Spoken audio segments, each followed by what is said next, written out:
Demo. Good morning. I hope you woke up well.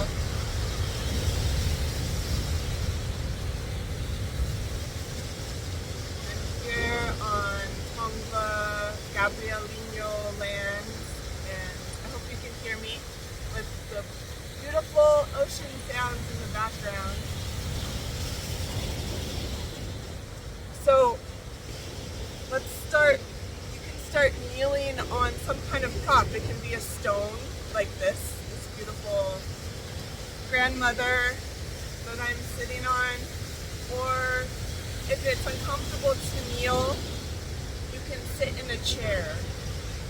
A stool would be ideal, something narrow, so that you can really sit upright on your sits bones, which is the base of the ischium, which is the pelvis. And as we're sitting here, just thinking about these 4 bony landmarks, it's like a diamond.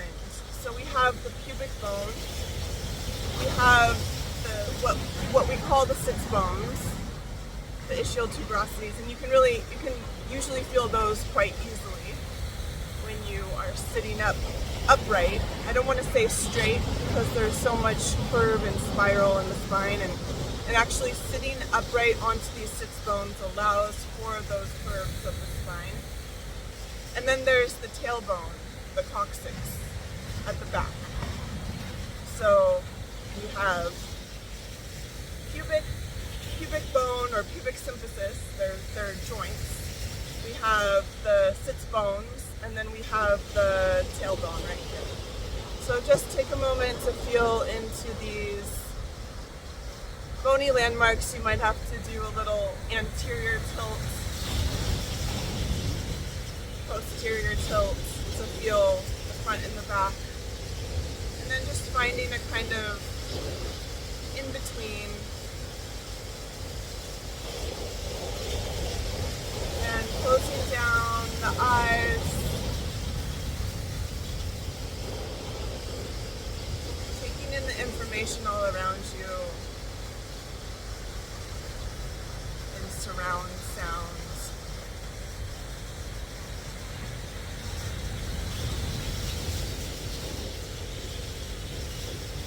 So even with the eyes closed, there's information coming across the back of the eyelids. But we're taking away for most of us, for a lot of us, our strongest sensory perception, which allows us to drop into our body a little bit more. And as always, or often, on my morning walk I was thinking a lot about resiliency, and as much as we can expand wide, thinking about how we can root down deep into the earth, especially as we're moving toward more yang energy. As one of my teachers said recently, according to the Taoist framework, the seasons are more corresponding to light. So depending on where we are in the world, if we're in the northern hemisphere, we're moving toward more light, which this would mean that we're coming into summer season. I know in some parts the ice is just melting, so it feels like spring. So not to diminish that experience, but just as we're moving into more light, there's an increase in energy. And I know for myself, I've been sort of seduced into doing more than what my natural energy flow can handle. And so I felt a little bit fragmented. And so I'm thinking about how I can really root down. And in Bonnie Bainbridge Cohen's work, Body Mind Centering, she talks about, from an embryological perspective, as we're developing from an embryo. Thank you, Bonnie. We start off as this round shape that kind of flattens. And there's the back body and the front body, and then the middle body, the mesoderm. The back body is our nervous system. From the back body develops the nervous system and our outer layer of skin. From the front body develops our digestive system and respiratory system. And from the middle body, our musculoskeletal and a lot more, our hearts, our pituitary glands. But it starts with the peroneal body, the perineal body. I never know how to say that word. Also known as the pelvic floor. So we're feeling into our pelvic floor right now. And I just want to invite everyone to tune into the breath and the mechanics of breathing. So what precipitates the breath is the thoracic diaphragm is yielding down toward the pelvic floor. The rib cage expands, bringing breath into the lungs. So just tuning into the diaphragm, which is right about here, where we call the solar plexus. Just visualize it yielding down toward the pelvic floor on the inhale, and then softening, returning on the exhale.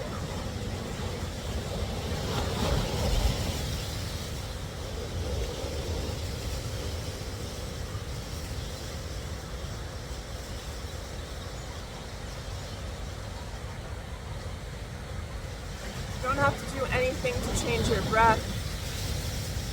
You don't have to do anything to change your shape. Maybe just continuing with this practice of feeling that diamond, those bony landmarks, but most importantly the 6 bones.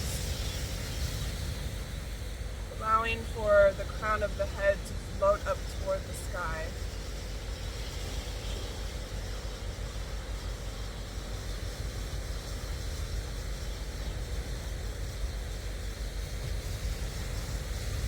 You might hear in different movement practices, yoga, we root to rise.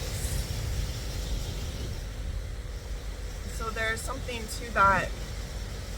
When we can feel the weight of our bones getting heavy into the earth, it really actually allows for this kind of upward movement.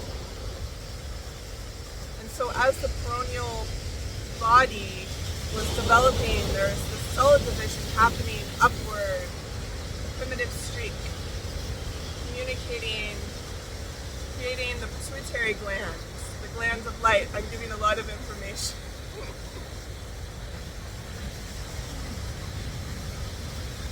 But there is this sense that we're rooting to rise.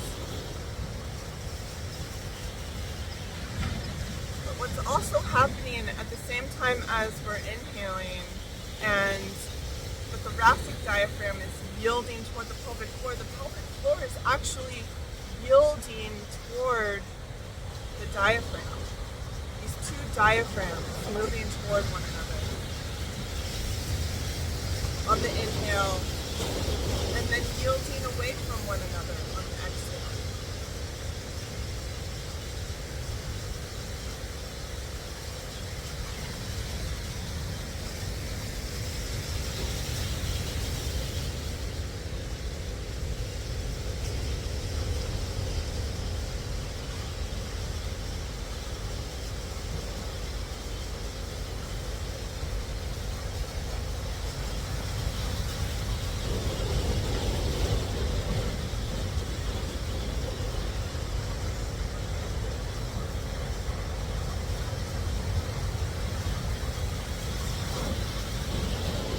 Now we can make our way to standing and sense into that same experience. I'm just gonna adjust my camera a little bit so my head isn't chopped off.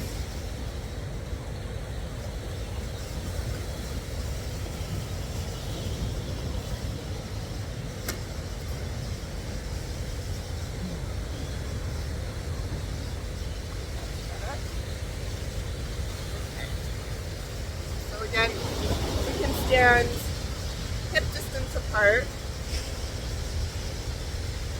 Really feeling the feet now rooting into the earth. And giving a slight bend to the knees. So we're not locking out in the joints. We're actually asking the muscles to work around the joints and all of the connective tissue. Getting a little bit of spaciousness through the joints. And we can play around with this anterior and posterior tilt here while standing. I'll move sideways so you can see it. It's like jazz class, jazz dance. I don't know if anyone took ballet, modern, and jazz, or like a Jane Fonda workout video.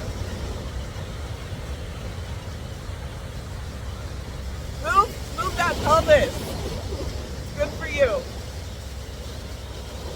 And just finding the space of, first of all, seeing what happens when we tilt forward, kind of dumping the organs forward. And then what happens when we tuck. So we want to find somewhere in between. I think it helps to have soft knees.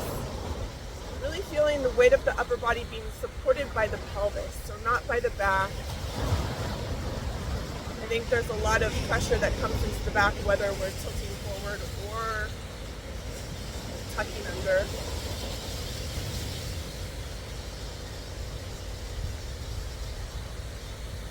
And then again, tuning into the breath. Feeling into that sensation that on the inhale, the thoracic diaphragm is yielding toward the pelvic diaphragm. And on the exhale, they're yielding away.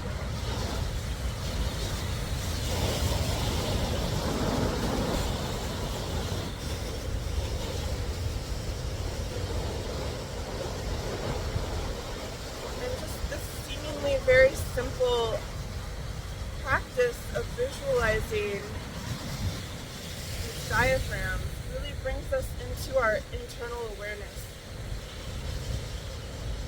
There's so much wisdom here and so much mystery. Really think about what sits in the pelvis as a deep place of mystery. It's where we can tune into ancestral messages. What does it feel like for you? What are you seeing? What are you tuning into? Maybe there's colors, maybe there's texture, maybe there's a particular kind of liquid viscosity that you're sensing.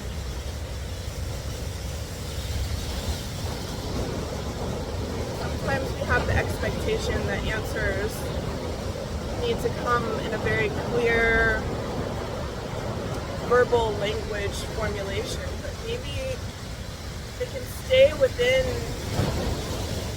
a body place. We don't have to give verbal language to it. And maybe there's more questions that arise from our questions.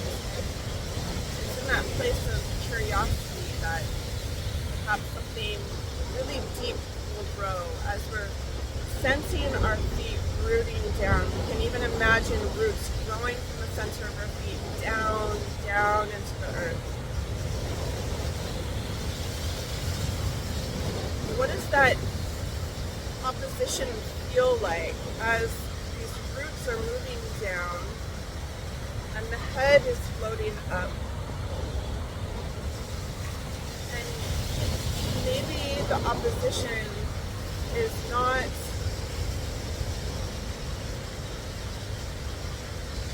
a contentious opposition. Maybe it's just the sensation of polarity, the experience of being human.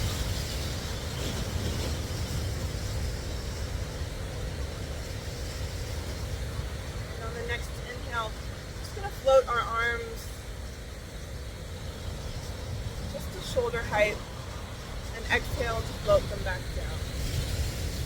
Continuing this a few more times with the sense that the breath, the inhale, is floating the arms up. So really, as the thoracic diaphragm is yielding down and the rib cage is expanding, the sensation that the breath is moving into the lower edges of the lungs, which is allowing for the arms to float.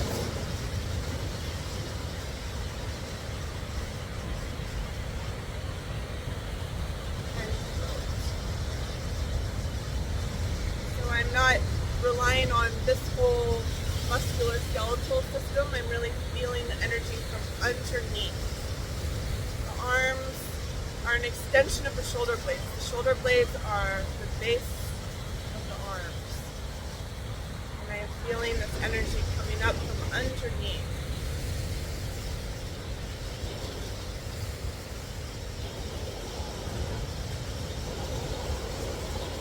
One more time.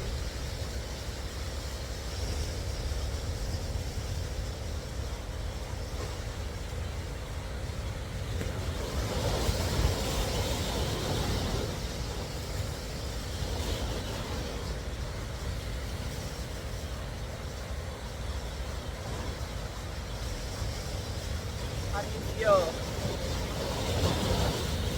I think I might jump in the ocean now. It's